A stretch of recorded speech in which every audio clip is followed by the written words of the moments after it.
Un toro es arrastrado hacia el altar. El cuchillo corta. La sangre brota sobre piedras calientes como lava. Esto no es una metáfora religiosa, es el tipo de ritual que Roma llamaba sagrado.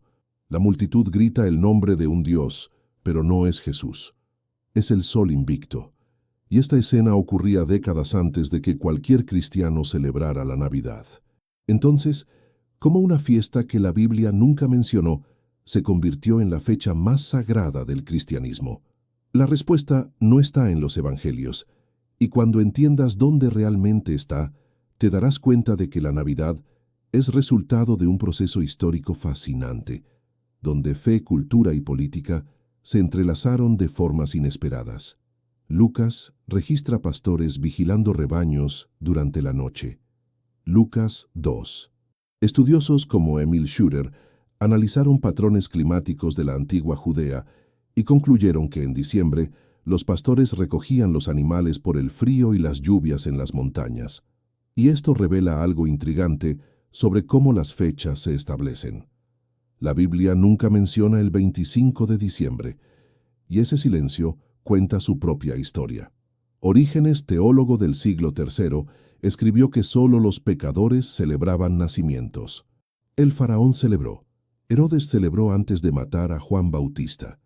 Tertuliano llamó a las fiestas de cumpleaños ceremonias de los ídolos. 300 años. Ningún versículo. Ninguna celebración.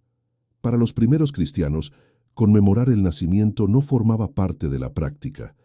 El centro de la fe era la resurrección, no el nacimiento.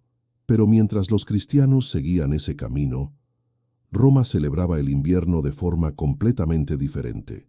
Se verifica si está suscrito, porque lo que viene ahora revela cómo las tradiciones se forman de maneras sorprendentes.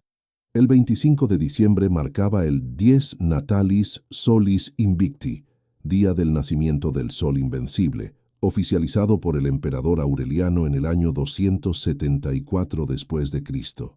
Esto no era religión de la calle, era política de Estado. Un dios, una fecha, un símbolo universal para unificar el imperio, sacrificios públicos, multitudes gritando Sol Invictus. Pero algo aún más intrigante estaba ocurriendo en las sombras, el mitraísmo. Franz Cumont documentó más de 400 santuarios subterráneos, los mitreos, esparcidos desde Britania hasta Mesopotamia. Y aquí comienza una de las discusiones más fascinantes de la historia religiosa. Soldados romanos descendían a cavernas oscuras, sacrificaban toros en rituales de iniciación, comían pan consagrado, bebían vino ritual, creían en la vida eterna a través de la victoria sobre la muerte. Luz, salvación, victoria sobre las tinieblas. Lenguaje simbólico muy similar al cristiano. Justino Mártir, cristiano del siglo II, quedó perturbado con las semejanzas y escribió que demonios habían imitado los sacramentos cristianos a través del mitraísmo. Pero aquí está la cuestión histórica compleja. Si el mitraísmo ya estaba establecido en Roma, esparcido por los cuarteles y cavernas del imperio, esa cuestión va a acompañar toda esta historia. Mientras tanto, entre el 17 y el 23 de diciembre, Roma explotaba en la Saturnalia, la mayor fiesta romana. Esclavos mandaban sobre señores, orgías públicas en las calles, juegos de azar liberados. Y presta atención a esto, las personas intercambiaban regalos, encendían velas en todas las casas, colgaban guirnaldas verdes en las puertas y decoraban árboles. Todo esto, en diciembre, siglos antes de que Cristo naciera. Catón registró en el año 195 a.C. que ramas de árboles sagrados ya eran intercambiadas. Séneca se quejó de que la ciudad entera quedaba ebria por días. Luciano se burló de los excesos que dominaban las festividades. Imagina, te despiertas en Roma a finales de diciembre. Velas iluminan ventanas como estrellas caídas, guirnaldas verdes en todas las puertas, verde vivo en pleno invierno muerto. Regalos intercambiados de mano en mano. El día 25, multitudes invaden el templo del Sol Invicto, gritando el nombre del dios solar. Constantino legalizó el cristianismo en el año 313 con el Edicto de Milán. Legalizar la fe fue el primer paso. Integrarla a la cultura romana sería mucho más complejo. Roma aún pulsaba de paganismo. Templos solares se llenaban. La Saturnalia tenía 1000 años de tradición enraizada. La ciudad entera celebraba finales de diciembre como siempre lo había celebrado. Entonces vino el dilema que toda religión institucional enfrenta cuando crece. El primer registro oficial del 25 de diciembre como nacimiento de Cristo aparece en el cronógrafo del año 354, 300 años después. Y entonces, una fecha emerge. Juan Crisóstomo, predicando en el año 386, explicó con transparencia notable. Admitió que nadie sabía la fecha real del nacimiento de Jesús, pero que el 25 de diciembre era conveniente, porque los paganos ya celebraban el nacimiento del sol en ese día, y la Iglesia decidió transferir la celebración a Cristo, el verdadero sol de justicia. Conveniente. Esa palabra revela todo un proceso de adaptación cultural. La Iglesia tomó una decisión estratégica. No fue revelación, fue proceso histórico. Agustín de Hipona, en el siglo V, aún necesitaba orientar a cristianos del norte de África para que celebraran por aquel que hizo el sol, no por el sol. El tono revela la tensión cultural. La memoria pagana aún pulsaba en las festividades. Y esto muestra cómo las tradiciones no nacen puras, son construidas a través de capas históricas. Décadas después, el Papa León I hizo sermones intensos porque los fieles entraban a la Basílica de San Pedro el 25 de diciembre, pero antes de adorar a Cristo, se volteaban hacia el sol naciente y se inclinaban. La transición cultural era más compleja que solo cambiar nombres. Y los símbolos navideños, árbol decorado, tradiciones germánicas fusionadas con decoraciones de la Saturnalia romana. Intercambio de regalos, directo de la Saturnalia. Velas encendidas, cultos solares, guirnaldas verdes, rituales de fertilidad dedicados a Saturno. Gregorio Magno, papa entre los años 590 y 604, formalizó la estrategia en una carta a los misioneros. No destruyan los templos paganos, purifíquenlos y conságrenlos para uso cristiano. Si las personas están acostumbradas a sacrificar animales, déjenlas continuar, pero ahora en festividades cristianas. Absorción cultural estratégica. En aproximadamente 200 años, el 25 de diciembre, se convirtió en el nacimiento de Cristo en la conciencia colectiva de la Europa cristiana. Carlomagno fue coronado emperador el 25 de diciembre del año 800, elección que unía poder político y significado religioso. Pero no todos embarcaron. La Iglesia armenia hasta hoy celebra el nacimiento de Jesús el 6 de enero. Iglesias ortodoxas que siguen el calendario juliano celebran el 7 de enero. Ellos mantuvieron sus propias tradiciones, mostrando que incluso dentro del cristianismo hubo caminos diferentes. ¿Recuerdas el altar, la sangre y el sol del comienzo? Esta es apenas la primera capa de la historia. El nacimiento de Jesús, que la Biblia nunca fechó y los primeros cristianos no celebraban, se convirtió en la mayor fiesta cristiana a través de un proceso fascinante de adaptación cultural. Y lo que ocurría en los rituales que rodeaban el 25 de diciembre revela aún más sobre ese proceso. Lo que ocurría en los rituales que rodeaban el 25 de diciembre no era apenas paganismo, era algo visceral que la Iglesia necesitó confrontar. Era sangre. No sangre simbólica, sangre real, caliente, escurriendo por escalones de mármol mientras hombres gritaban el nombre de un Dios que prometía vida eterna. Comencemos por el ritual que la Iglesia intentó borrar de la memoria colectiva, el Pontaurobolium. Imagina la escena. Un foso cavado en la tierra, tablas de madera con agujeros colocadas sobre el hueco, un toro arrastrado y posicionado arriba, y tú, el iniciado desnudo de pie dentro del foso, mirando hacia arriba. El cuchillo corta la garganta del animal, y la sangre brota, caliente como fuego, escurre por los agujeros de la madera, Cae sobre tu cabeza, tu rostro, tu boca. Te bañas en ella.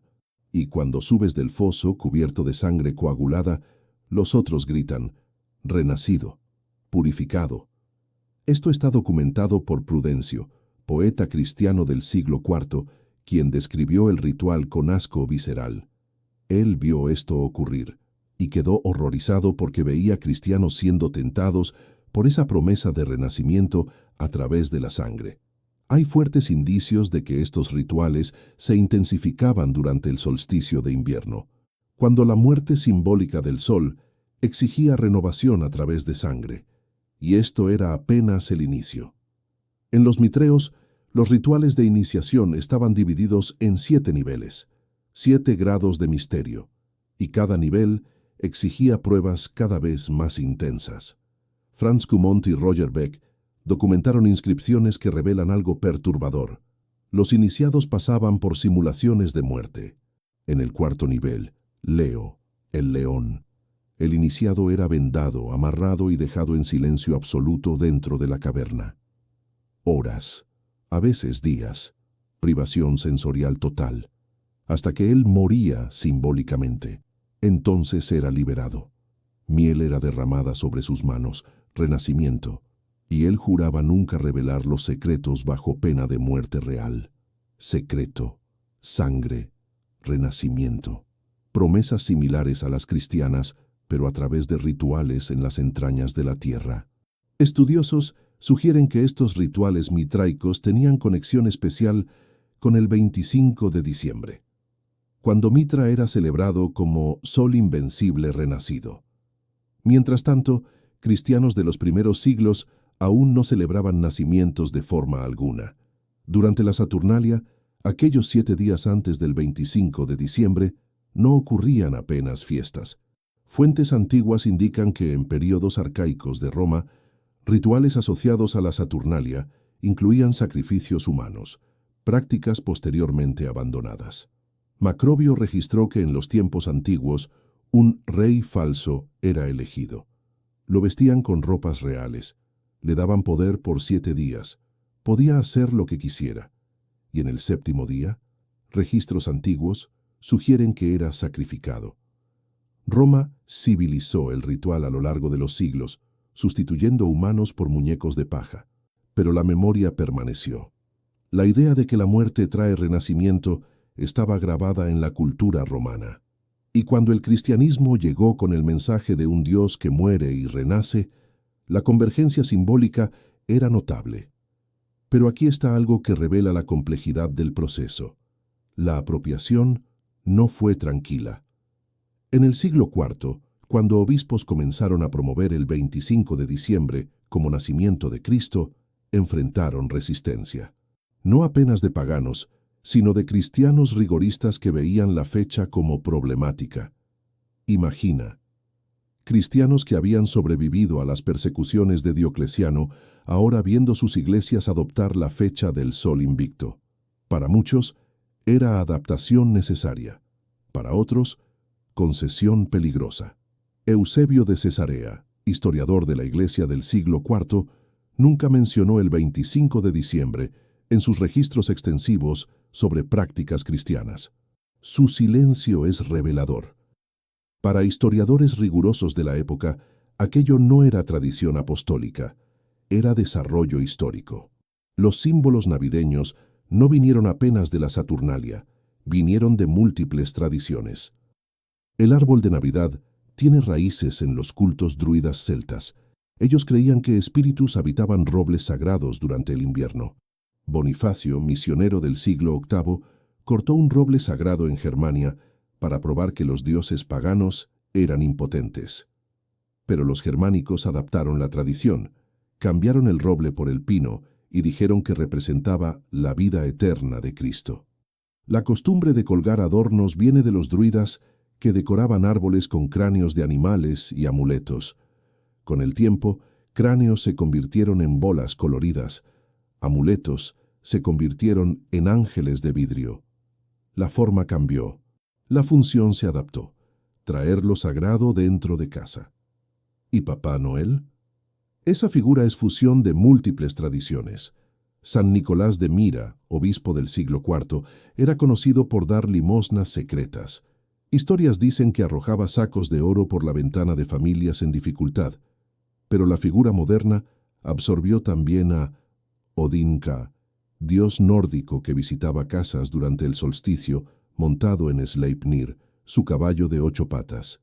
Niños dejaban botas con heno y zanahorias. Odín recompensaba con regalos.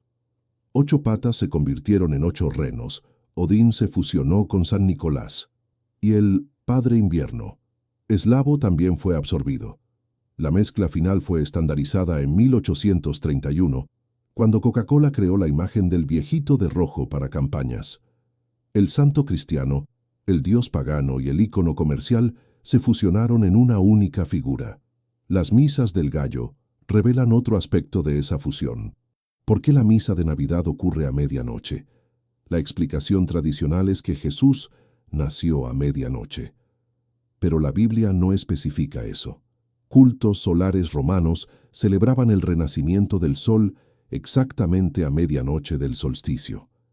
El momento de mayor oscuridad, cuando la luz comenzaba a retornar. La Iglesia absorbió el horario del ritual pagano y lo resignificó. Clemente de Alejandría, en el siglo III, criticó a cristianos que intentaban calcular la fecha y hora del nacimiento de Jesús. Llamó a eso curiosidad vana. Para los padres de la Iglesia primitiva, obsesión con fechas era marca de paganismo, no de fe. La Navidad moderna es resultado de un proceso fascinante. La Iglesia enfrentó un dilema que toda religión institucional enfrenta cuando crece. ¿Cómo relacionarse con la cultura existente? Ella eligió la adaptación estratégica. Y funcionó. El cristianismo se convirtió en religión dominante de Occidente. Pero el proceso involucró absorción masiva de símbolos, fechas y prácticas de múltiples tradiciones precristianas. Nada de esto invalida la fe de quien celebra. Muestra apenas que las tradiciones no nacen puras, son construidas a través de procesos históricos complejos. Y ese proceso revela algo sobre cómo culturas se entrelazan y cómo símbolos ganan nuevos significados a lo largo del tiempo. Existe un momento en todo descubrimiento cuando dejas de mirar al pasado y comienzas a mirar al presente. Este es ese momento, porque lo que hace una tradición incuestionable no es necesariamente su origen, es cómo fue integrada y resignificada a lo largo del tiempo. La Navidad revela esto de forma fascinante. Imagina tu sala en diciembre, árbol decorado, luces parpadeando, estrella en la cima, regalos abajo. Cada elemento tiene una historia. El árbol hace eco de rituales practicados cuando Cristo aún no había nacido. Las luces vienen de tradiciones de festivales de invierno para simbolizar el retorno de la luz. La estrella en la cima es símbolo solar que existía siglos antes de la estrella de Belén. Los regalos eran ofrendas durante festivales romanos. El olor a canela era incienso quemado en templos antiguos. Estás practicando rituales que culturas mediterráneas y europeas desarrollaron a lo largo de milenios. Y lo haces de forma integrada, resignificada, repitiendo gestos que ganaron nuevos significados a través de la historia. La Navidad demuestra algo profundo sobre cultura y religión. La Biblia nunca ordenó celebrar el 25 de diciembre. Los apóstoles nunca lo hicieron. Mártires nunca lo hicieron. 300 años de cristianismo primitivo nunca lo hicieron. Pero cuando Roma cristianizó la fecha del sol invicto, en 200 años, toda Europa celebraba. No porque Dios lo ordenó, porque procesos culturales son más complejos que mandamientos directos. Y esto levanta una cuestión fascinante. Si la Navidad fue construida a través de adaptación cultural, ¿esto revela un patrón más amplio? ¿Pascua? El nombre viene de Eostre, diosa germánica, huevos y conejos. Símbolos que no surgen de la narrativa bíblica, sino de festivales de primavera. La Iglesia absorbió y resignificó. Halloween, Samhain, celta. La Iglesia creó el Día de Todos los Santos para cristianizar la fecha. Los símbolos permanecieron, pero ganaron nuevo contexto. Eucaristía, Rituales con pan y vino como símbolos de comunión divina ya existían en diversos cultos mediterráneos, lo que levanta debates sobre influencia mutua y convergencia simbólica. El patrón es claro: adaptación cultural. El cristianismo que dominó Occidente creció a través de un proceso complejo de integración con prácticas culturales existentes. Roma no apenas se convirtió, el cristianismo también se adaptó a Roma. Y esto es fascinante desde el punto de vista histórico y antropológico, porque si remueves mentalmente todos los elementos absorbidos de tradiciones precristianas, fechas, símbolos, rituales, lo que queda es bien diferente del cristianismo moderno.